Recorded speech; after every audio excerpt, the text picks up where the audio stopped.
Okay, I think we can get started with the next talk. It's going to be Trevor Darrell of Bear, who's going to tell us about grounding of LLMs. Excellent.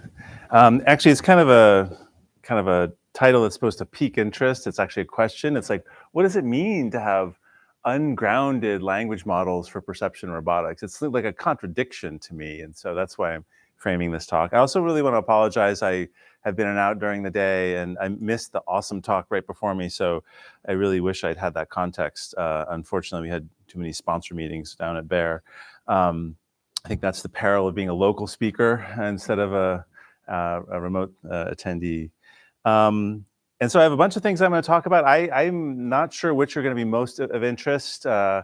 Where's Shiri? I was going to use her as my guidepost of which to talk more about and which to talk less about. She's not here, so I'm going to have to rely on the whole audience to what you want more of, we'll go there. What you want less of, we'll go there. It's a bit of a tour of my own view right now of language and vision and robotics and LLMs. And it starts with this question of what is the point of LLMs with regard to someone who's in vision or robotics. And let's start off what I was thinking of these models 2 or 3 years ago. It was actually exciting to. I mean, I've been interested in vision and language for long before it was actually popular to be interested in vision and language. The field has really evolved from being even one that was almost pre-machine learning in the old days of vision and AI, one that was more focused on sort of inverse graphics. Now we're all very heavily focused on machine learning. But these LLMs, especially LLMs that are only text-only LLMs, what value were they to a vision or a roboticist? Well, obviously, I would have said they were amazing at textual translation and reasoning, right? I think the part that I was convinced of was they really are the right place to define tasks and to talk about tasks with human users. Not that interesting to just have a, ImageNet category number 472 or Caltech category number 3. So but I actually would never have said they're grounded, like a text-only LLM. Is that grounded? Because grounding was like one of the key words that as a vision person who's interested in language 5 years ago and even 10 years ago, we were trying to figure out how can you figure out how to connect these words to some signals that matter in the world. We're coming to it from signals, and obviously you many of us would have said you can't have textual symbols that are grounded, right? The very recent arguments around stochastic parrots and the older versions of those arguments around Chinese rooms that many of you are very familiar with would ensue. And actually, so that's where I was probably 2 or 3 years ago, but now I'm really not sure. And so I'm going to take you through a series of papers that my colleagues and I have worked on that are really fun to really question my understanding of, can a text-only model actually be grounded in some sense? Or what does that question mean? And we'll start off talking about text-only models and actually language tasks. But by the end of the talk, depending on how much I have to speed up or slow down, we'll end up going through vision-only models and robotics-only models, and then back to a multimodal model. So bear with me, and we'll see what's interesting. So I think I first really had this inkling of these models could be grounded in work that some of my students did in collaboration with Dan's students and Jitendra's students, and this is more of a language task. So if you're expecting a pure vision talk, hold tight. But it was about multimodal parsing, and back in 2019. 2020, actually, there've been a whole series of award-winning multimodal parsing papers at the major natural language conferences that all were saying what I would have thought would have been God's truth, which is you should really bring pixels into parsing. If you want to understand how to do unsupervised parsing, use use pixels. I think my students looked at these award-winning papers and they were like, hey, let's get into the action. We can probably win an award too. All of these papers won awards. They were all basically saying to do unsupervised parsing, the traditional definition of that task. All these papers had various results that said, hey, if you add pixels, it gets better. And I think at the time, that didn't surprise me at the time, and it was nice, and it's intuitive. Like if you're trying to figure out exactly how to parse the sentence, a cat sipping from the cup on the table, you actually need to know a little bit about semantics to figure out how to do this parse correctly. You need to know is the cup on the table? Is the cat on the table? Are they both on the table? And if you have a model that is looking at the real world, and as a vision person, to me that means pixels, it helps. And so I think that's what was exciting in this, let's bring grounding into multimodal parsing, and then our students being, the award paper seeking devices that they are, basically said, let's see if we can get this done, right? And these prior works that were doing multimodal hadn't been using any of this LLM technology. So they're like, we know what to do. We're gonna bring the LLMs in, and it's gonna rock this. And obviously we'll get even higher numbers.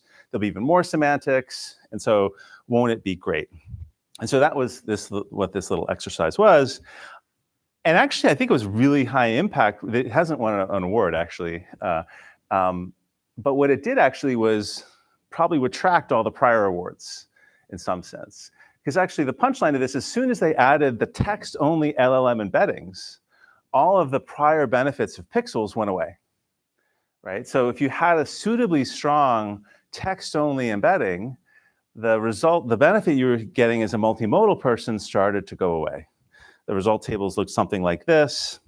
You get the original results, which are old classic rule-based approaches.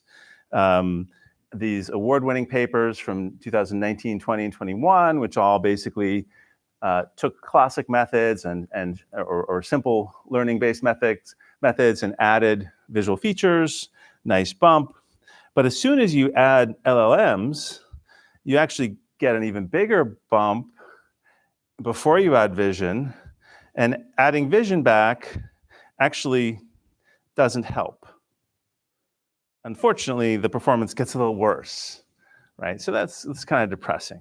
So, so we wrote a paper, and actually what I thought was exciting about this paper was this notion of, wait a minute, how could it be that there was no information gain adding this knowledge about the visual world when you just have these more complicated text-only features? How could a text model know that cats are generally on the ground and not on the table, or that planes are in the sky, or all the different things? And I guess when you think about it for a while, it's actually not that surprising. There's a lot of text out there in the world. And to me, the conclusion I had from this paper was a text-only model, in some sense, knows a little bit about a scene graph. And those would have been heretical words for me previously. I wouldn't have wanted to think a text-only model could generate scene graphs or talk about scene graphs. And of course, it's not actually generating pixels or knowing about pixels. It's only has symbols that are isomorphic with the things in the real world. But maybe that's what we're going to talk about in the discussion session. What does that mean? Because for me, this was eye-opening a little bit. So I'll do a few more papers like this that is on the first bullet. This is, I don't know, today's talk is about LLMs, from text-only to multimodal to vision-only to robotics, and then back to multimodal. And the theme is how, you can actually get a lot out of these text-only models, more than you would expect. Maybe that's not the theme of the LVM or the LRM part of the talk, but it is the theme of the first two and the last. So there's actually moving beyond. So that was unsupervised parsing. Maybe you'd say that's pretty weak. I can believe that these text-only models know that planes are in the sky, because there's a lot written around planes in the sky. But they probably don't know about more complicated computer graphics problems. Anyway, we look at the state of the art of computer graphics. This is about a year old, so this is before Sora. But even the state of the art models, even recently, had problems. These stable diffusion models, these very, very pixel-centric models. Maybe these are certainly foundation models, large models. gray cat and an orange dog on the grass, great thing, but where's that orange dog, right?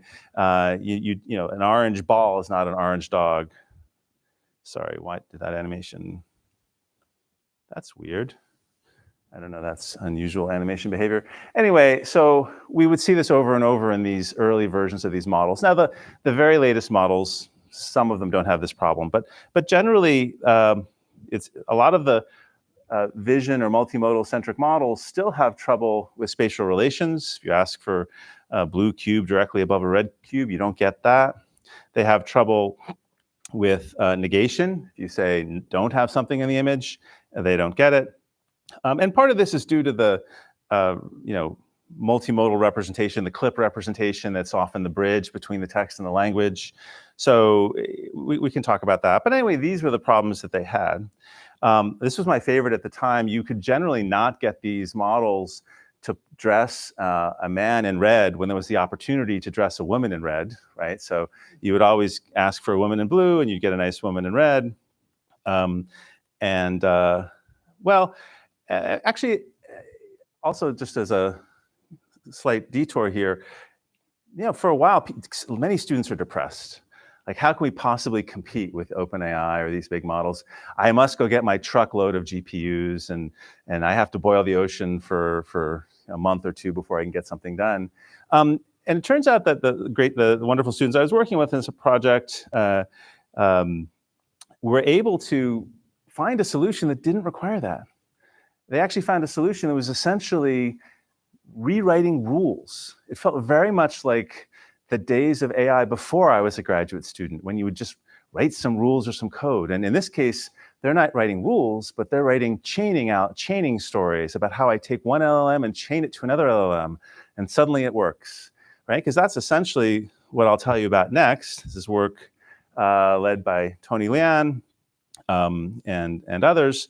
And it grew out of a class project that he had, which was essentially use a text-only LLM to tell the pixel-informed model how to generally lay out a scene.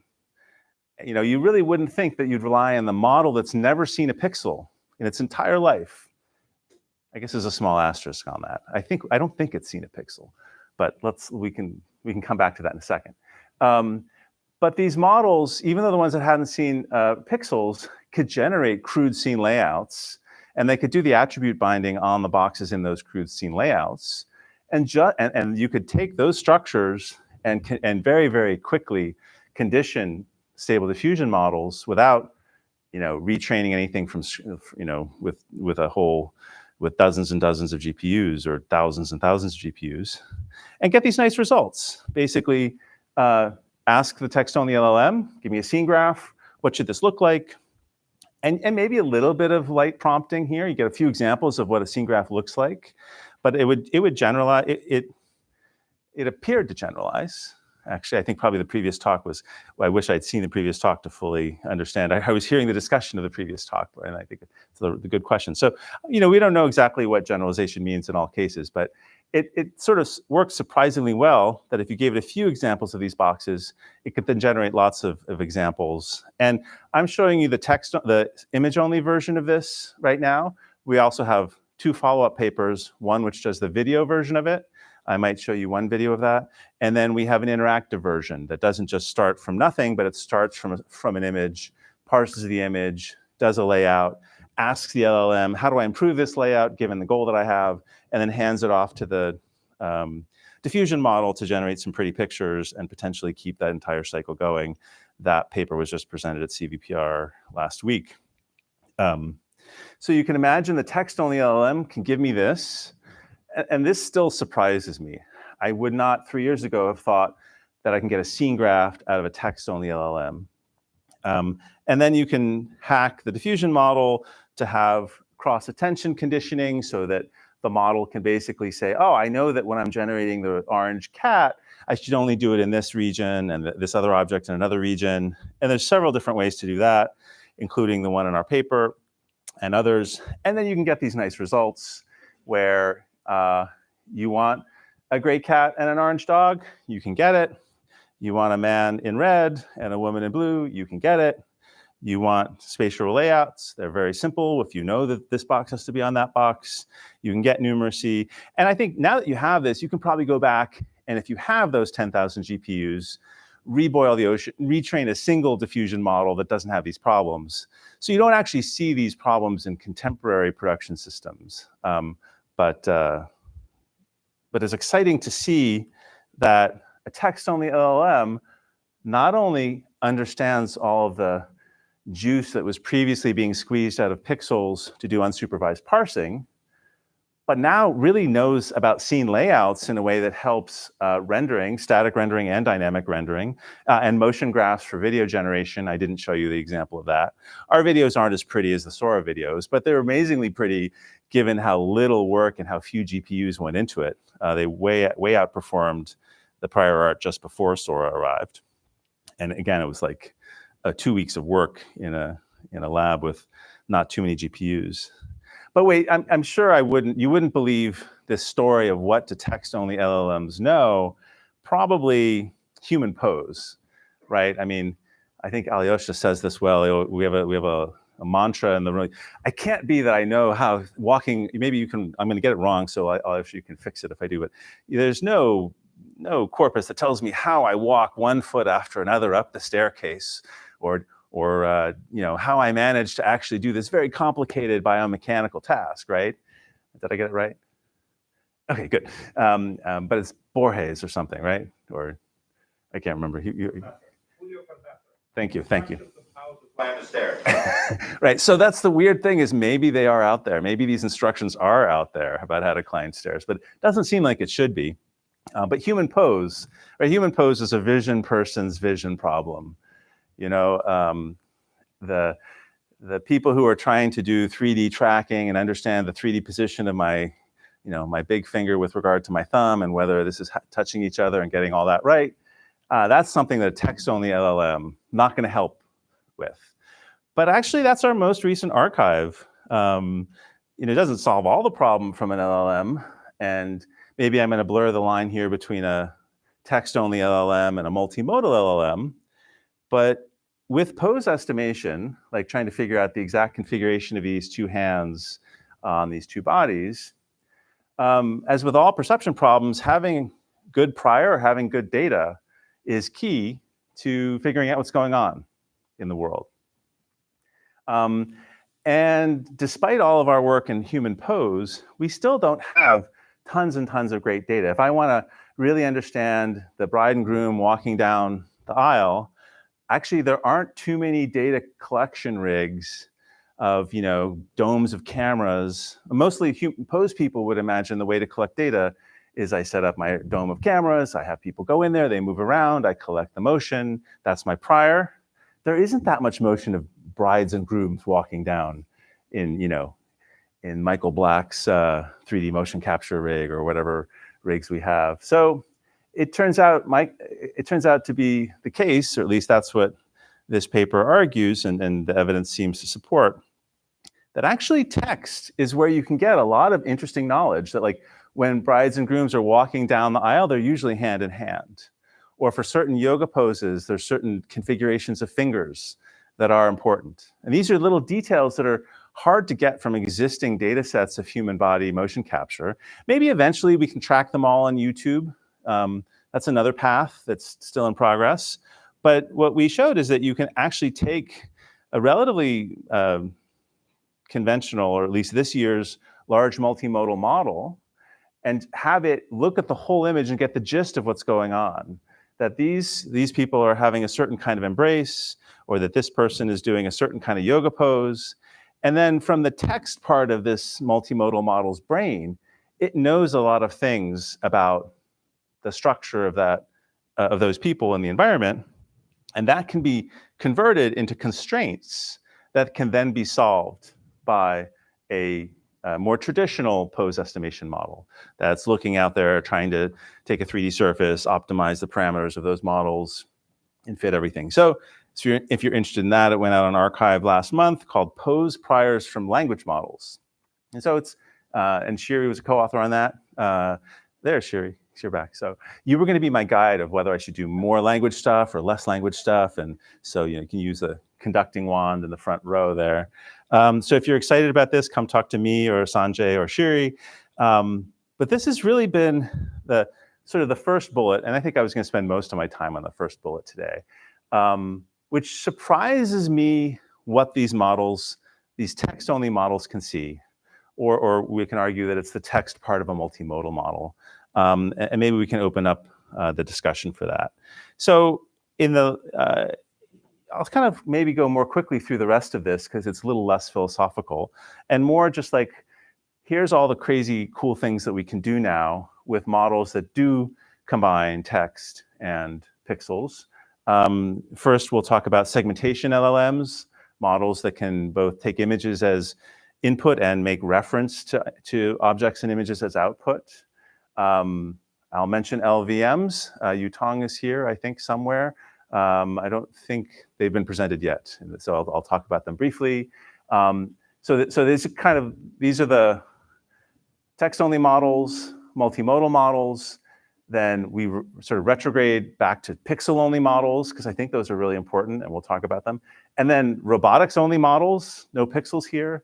And then finally, we'll come back and see a model that combines all of these things into having text and pixels and control. So I think it's very exciting what these models, even the open source 7 billion scale models, can do in terms of multimodal processing. The basic framework, or one of the basic frameworks, such as the Larva model, is to just concatenate visual tokens and text tokens, train them together. There should be obviously Flamingo and Palm and other models preceded this, but I'm just going to focus on one particular class of open source models.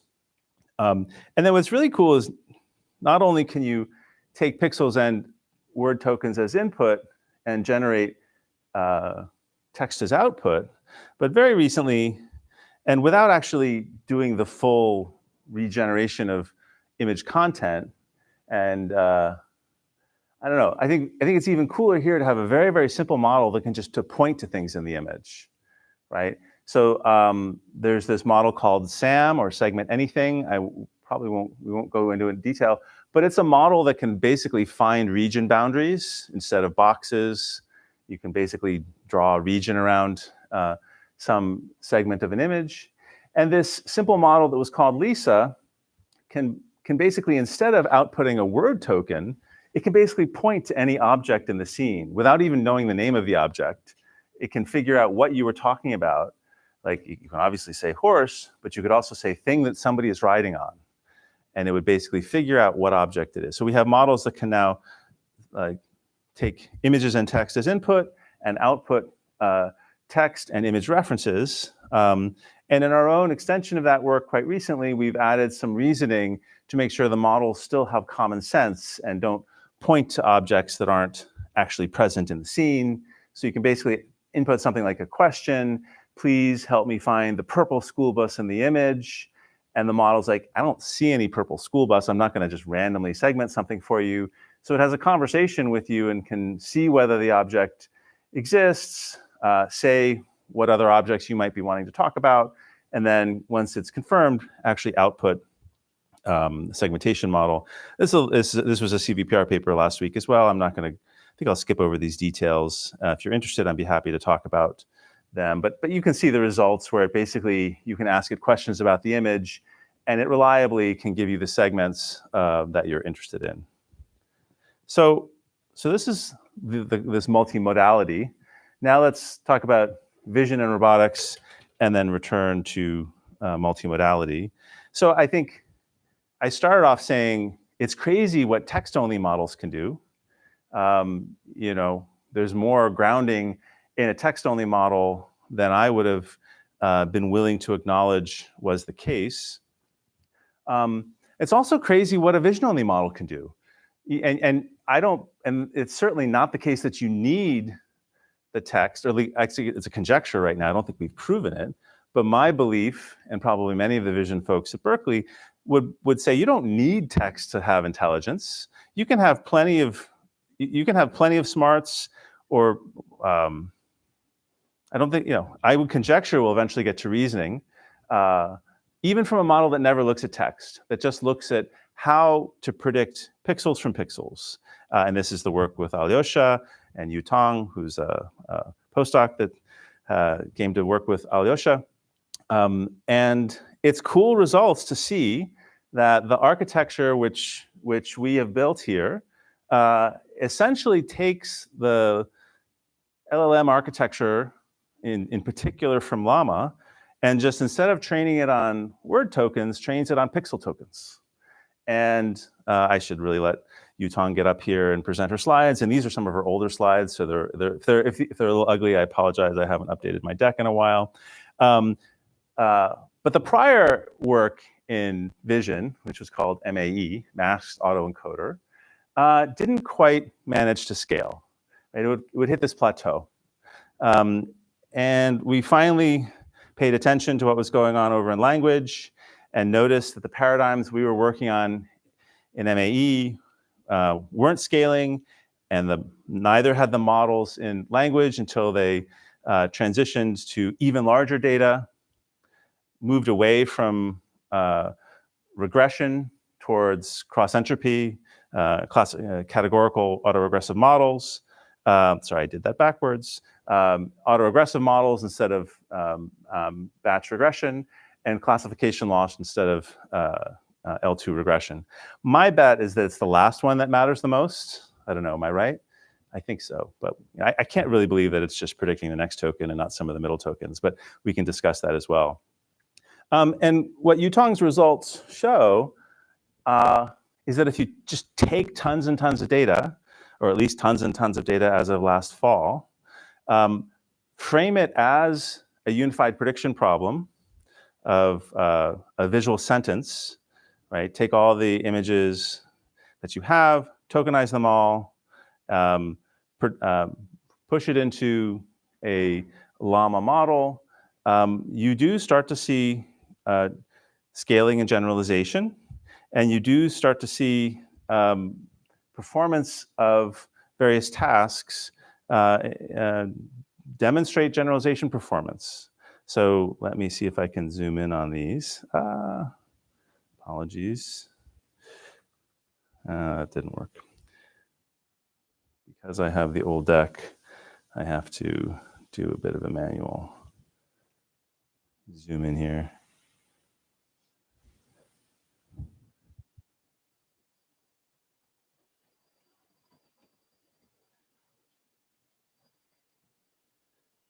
So we have the series of images that are all tokenized.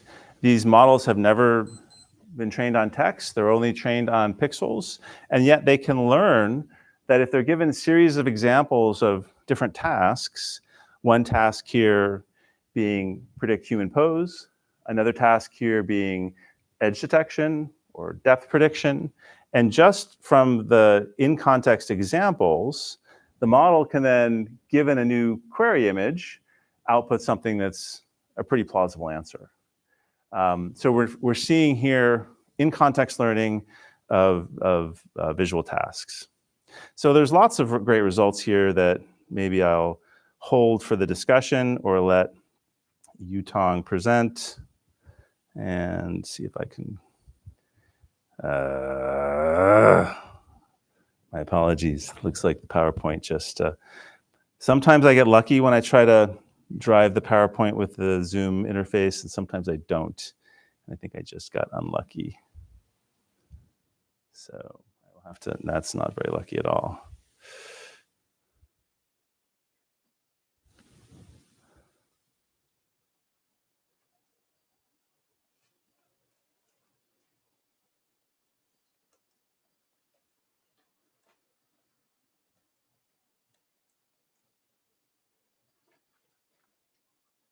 Okay. So not only can you do simple tasks, you can do next frame prediction. That's sort of natural given the architecture. You can see the prediction of 3D in an image. So here the prompt has images with key points annotated, and then the model can notice that the object is turning and continue to make it turn, and so on and so forth. So let's get a little bit more crazy. The model can actually do some level of numeracy. Given 3 objects, generate 4, do a little bit of relighting, do some conceptual generalization of some smiley faces, increasing numeracy, and this sort of ghastly cat-like object that I'm not sure is a positive result or a negative result, but it does look cool. If you look at the paper, you can also see some results with nonverbal IQ tests. Okay, so we have models, text models that know more about vision than we would have expected. We have multimodal models. We also now we have vision models that have never seen text, and we can have robotic models that also have never seen text. This is the work that's now collaborative with Jitendra, and really Ilya Radosovic is leading this. But the same underlying architecture, which can do this crazy prediction of pixels alone, or work multimodally, or work, of course, just with text and be more grounded than we'd expect, also can be the foundation of robotic control. And I think this really blows my mind that the same paradigm is present across all these arenas. And here we essentially form the visual sentence, the robotic sentence of a sensory motor trajectory, where you have tokens that correspond, of course, to the sensory observations, also to proprioception, and to the action selected. And you can push this into a transformer, which observes the prior history, is, for modalities that are missing, is masked on the input, and then predicts a certain action. So this is our most recent archive. Humanoid locomotion is next token prediction. This model is purely control, right? There's no text. Actually, in the humanoid version of this model, there isn't even vision. It's purely proprioception. So the tokens are just the position of the joints that the robot can feel. It's trained on a set of data that includes neural networks in simulation, model controllers in simulation, motion caption data, internet video that's tracked with human pose estimation, trained using next token prediction with the same kind of transformer architecture that we've just talked about in every other instance of this talk. And we get to show it running around Berkeley and San Francisco and other cool places. And here's an animation of that transformer.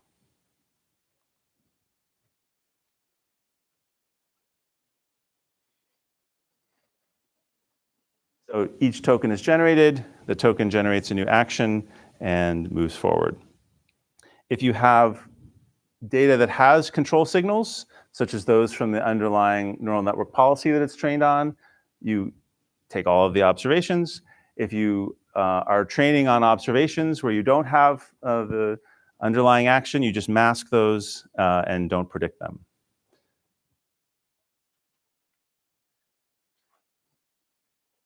I'm going to skip that and just go straight to this slide, which hopefully will animate and show you the cool results of human motion tracking. So there is this future where we don't really need to go out and collect data. We can just, with a real robot, we can just go out and watch people walk, impute their physical motions, and use that as a control signal for a next token prediction robot, which we can then ask to go walk around San Francisco. So this is one of many videos. I won't go through all of them because this is not a robotics talk. Okay, so I think I'm kind of close to time. Around 5 minutes, I guess. If you're excited about that, take a look at our most recent archive. And I want to close with coming back full circle, back to text, back to a multimodal model, staying in robotics, and talk about our latest robotic model we just released at CVPR last week called Larva, which takes the Larva model and adds robotic control to it. And we basically argue that there is a strong benefit to having a language foundation of a robotics model of this form. There have been lots of, not lots, but there have It's been a very hot topic recently to use LLMs for robotics, including the work from Google on RT1 and RT2, and this Octo model that came out of Sergey and Chelsea's lab recently. But they were all relatively complicated or closed models or hard to scale. We took sort of inspired by that Lisa model and the Sesame model that I presented as the second part of this talk, where we could see models could generate segments very articulately. We said probably these models can also generate trajectories, right? So we have models that are based on essentially a llama or Larva class LLM that can take pixels as input, can also take control signals as input and generate control signals. We give it a structured task that tells the model, given this large corpus of data that's being trained on, what kind of robot geometry you are, what kind of control policy you are, what your task is. And we give it this visual trace that's sort of the analogy of the visual segment, but extended in time, which is basically the future waypoints of the end effector. And these ingredients are sufficient to train a model that has very good generalization performance, especially when trained on this sort of state-of-the-art OpenX embodiment data set that I'll get to in a following slide. This is just that visual trace that I mentioned. I won't go through it in more detail. So we take the OpenX embodiment data set, which is a data set of comprised by many different universities and companies, where traces from a variety of different robots have been contributed to a common open data set. And we take that and we define our prompt on top of that. We compute visual traces on top of that and contribute it back to the data set. And we find that actually adding both of these ideas, sort of instruction pre-training, or vision action instruction pre-training, as well as the 2D visual trace, significantly improves performance on a bunch of tasks. So this is sort of still early days. And this class of models, I think this class of model is one of many that are being released this summer. And it'll be interesting to see how they all compete. I think the leverage of using this size model and the kind of prompt that we have and the specific visual trace will turn out to be advantageous aspects of our approach. So I can go forward on this.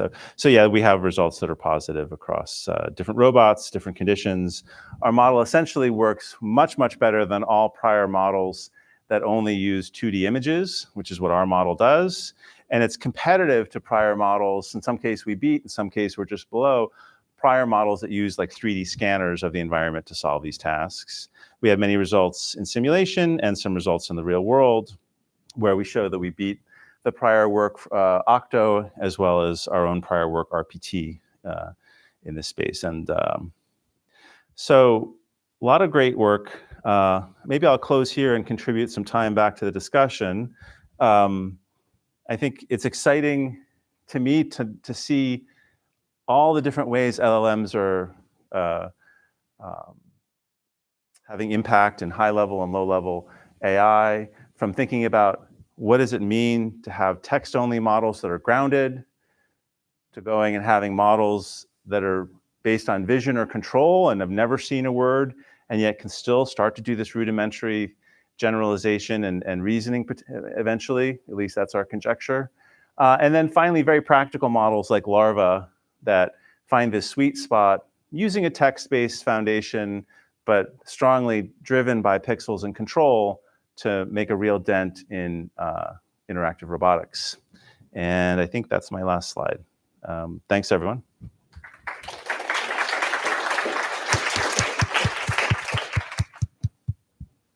So, questions?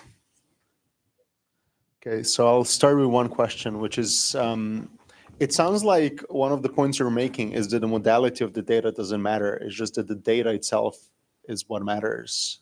Can you speak a bit about that? Yes. That's it? I'll take this opportunity to also do a shout out to some of Phil's work. He gave a talk, I think 2 weeks ago or 3 weeks ago, and presented this work on the Platonic hypothesis. And the idea, I think, is possibly a theory that explains some of the observations here, or maybe is how I want to answer your question of, is it just the data? As the underlying models, even the unimodal models, become more and more powerful, they may be becoming inherently aligned. And Phil has a theory. I'm not sure if I totally buy the theory. It's got too many equations in it. But that general idea, I think, is totally, sorry, I had to slam theory at Simon's, right? I mean, come on. I think that general idea is very appealing, and I'll definitely cite Phil for it right now. I think that's one answer to that question. Another question? Yeah, I think this is on a related topic. So one perspective that's sort of become like more in the foreground recently is that, so for example, in vision, if you're learning about images that are subject to a particular group of symmetries, right, because they're in a particular space, they're rotation invariant or something, that under weak regularities, like if you produce something that learns on the basis of that, like if it has a vector space representation in it, that vector space representation will contain something that looks like generalized Fourier features, right? It'll look like the Pontryagin dual of whatever it is that you're sort of seeing as your like symmetry object. And similarly, so you can see this as sort of like maybe a rationale for why like Gabor features show up in so many vision models. Similarly, like in the hippocampus, if you're subject to the symmetry of like a groupoid that's present because of being in a physical location, you'll see representations that look like the sort of like Tanaka-Krein dual or whatever. It's sort of like a generalized sense of that, look like in vector space representations, which would be like grid cells or object border cells or lap cells or something like that. So I guess the question is something of like, is this really surprising, or is it sort of like a manifestation of like a really general like representation theory result, which is that we are looking at things that exist in the universe that are subject to a particular set of like symmetries. Like a dog is a dog because there is like, yeah, like a Platonic ideal of dogginess. And so like, regardless of what sort of like way that you're looking at something, if it's invariant to the symmetry of like a dog has to be a dog under manipulations that look dog-like, that you will get something that in a similar way that you can do reconstruction with Pontryagin duals or Tanaka-Krein duality, that like you will be able to reproduce on the basis of your model, like some symmetry object that represents that abstract characteristic that you're looking at, regardless of sort of like how you're building it from, just because of the symmetry invariance. Maybe is probably the best answer I can offer to that question. You raised a lot of good points, and the only comment I'll make is I think it's, and there were other speakers I can't exactly remember, but the question of when you have invariances or equivariances, you want representations which are invariant to those things until you don't. I mean, I want a dogginess part of my representation, and then I want another part of my representation which is the exact pose of that dog. And actually, even I want a representation that's invariant to lighting until I don't, because sometimes I really care about where the shadow is because I want to do something with the shadow. So I think that's the challenge that I've, in my own career, thinking of sort of information theory versions of AI and invariance and equivariance is, it's a really tall order to have a model that has all the perfect invariances and also expresses all of the orthogonal components to that at the same time, because it does seem like people can do that. Hi, Dave Chalmers. As a philosopher, I like this idea that the modality doesn't matter; it's just the data or the information that matters, at least in an AI system. And I think this is one of the ways in which AI systems are just utterly unlike human beings, because for human beings, the modality really matters. I mean, you're given a visual array and a whole bunch of information, and you process it by vision, and then, hey, well, somebody reads to you a big list. Hey, well, the first pixel has this value, and the second pixel has this value. For us, one's a perceptual input, one's a visual input, one's a linguistic input, and utterly different in the way they're processed. For an AI system, like, it's totally trivial to transform. Maybe not. It's pretty trivial to transform one. I guess I don't know about humans, but what about brains? We can talk about brains for a second, and maybe there's someone in the room who knows this result better than I, but there are results where you can change the innervation of a brain area, and suddenly a brain area that was doing smell starts to do vision, or it was a tactile in vision. I can't remember. Do people know the reference I'm giving to? It's Audition and vision. So there's a degree of plasticity. There's certainly arguments about plasticity in the brain that go counter to your conjecture that the brain is pre-wired for specific modalities in specific areas. I guess the punchline was going to be that maybe, for a human, we've got these natural categorical distinctions. We say perception and cognition, and it's just not totally clear to me these distinctions make sense when applied to a I don't think there is a distinction. You don't think there is even in I have humans? trouble with that. Or I mean, I'm open to discussing it, but I don't know what your working definition would be there of the distinction. Yeah, just responding to that. One of the things that's really striking in infants is that they seem to do amodal representations from the time they're born, and actually there's a good hypothesis that what happens with development is specifying modality into those amodal representations. Now, again, that must means as adults we can distinguish the modalities, but you have auditory, visual, importantly, visual, kinesthetic, proprioceptive mappings from birth, and you also, interestingly, have real questions about inference versus perception. So I think a lot of the Liz Belke kind of results, it's really hard to say whether the way you should describe that is it's a perceptual system making predictions or it's a cognitive system that's making inferences, and people think about it different ways. But I think probably the best answer is no, it just isn't irrelevant. It isn't irrelevant. And that's not completely like the systems, but I think it suggests that the humans might be a bit more like that than you might think as Jack Allen from Berkeley. I was trying to stay out of this argument, but then all the non-neuroscientists started talking about neuroscience, so I felt like I had to get involved. Which is, you can have both. You can have modal representations in the sensory systems and amodal representations that essentially integrate information from different sensory systems, and that's actually what you have. And they're all there. You have specialized systems, you have generalist systems, and I think it's nice. Actually, I really love this talk because, I think what it really demonstrates is that the LLMs, basically, what does language have to do in the end? More or less like everything else involving humans, it has to, at some point, be consistent with the world. There's a real world constraint on language and sensory data. And no matter how you try to solve the problem, eventually you have to be consistent with the world, at least well enough so you don't get eaten or die of starvation and you can reproduce. And so, I think the problem is locally, language is messed up and not necessarily very veridical with the world. But if you just integrate out all that noise, eventually, once you get enough language together, you end up with a really good model of the world. And that's what you have. And I think that's fine. I was just trying to divine your answer to whether these things are grounded and what the criteria are. So it seemed a little bit like you were saying, yeah, they probably are grounded because they succeed at these tasks or benchmarks, segmentation, whatever it is. But those things are also highly abstract. I mean, the people who wrote all these words that are on the internet that it's all being trained with, they were grounded. They were writing words to communicate. They were defining cultural artifacts. Essentially, that text-only LLMs are compressing and encapsulating the entire artifact of written culture, which is not the way, I don't think, intelligence evolved in biology. It went the other way around. Culture is the last thing that happens in the developmental chain, and visual motor learning is the first. Well, we're doing it backwards as we build AI, which is fine. There's still a lot to learn. That was the answer I was trying to elicit. Thank you. Yeah. Okay, great. I think we can move on. It's kind of a natural transition to the discussion section. Sherry, I think all the speakers should come, and Jacob's going to lead the discussion, I think. We're just going to do a panel, so if everyone who presented today wants to come up and are there chairs? Thank you. Squat.